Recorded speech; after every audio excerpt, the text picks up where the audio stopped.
Faut qu'on revoie les bases. Il était une fois la planète Terre, aussi appelée planète bleue. Pourquoi? Parce qu'environ 71% de sa surface est recouverte d'eau. Oui, on n'est pas allé très loin pour lui trouver un nom. Pourtant, mon eau, elle est pas bleue. Dans un verre, l'eau paraît transparente, en fait c'est dans une grande quantité d'eau comme un océan où les longueurs d'onde rouges et jaunes de la lumière du soleil sont davantage absorbées tandis que le bleu pénètre plus profondément et revient davantage dans nos yeux. Donc l'océan paraît bleu. Voilà.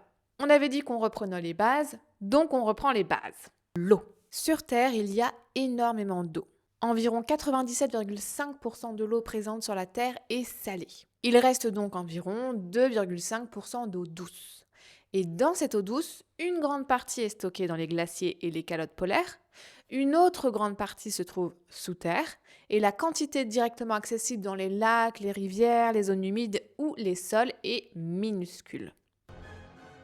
Et cette petite part d'eau douce accessible permet pourtant à peu près tout.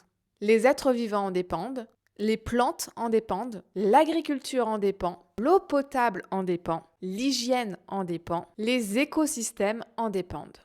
Ça fait beaucoup là, non? Donc quand on dit il y a plein d'eau sur Terre, il faut préciser de quelle eau on parle. De l'eau salée, de l'eau douce gelée, de l'eau souterraine, de l'eau disponible pour les plantes, de l'eau dans une rivière en plein été. Parce qu'en Bretagne, on a souvent cette image d'une région verte, humide, où il pleut tout le temps. Et pourtant, certains territoires peuvent se retrouver en restriction d'eau. Pas de bière, en tout cas. Pour comprendre ça, il faut regarder ce que devient l'eau une fois qu'elle tombe. Et ça, on le verra dans le prochain épisode.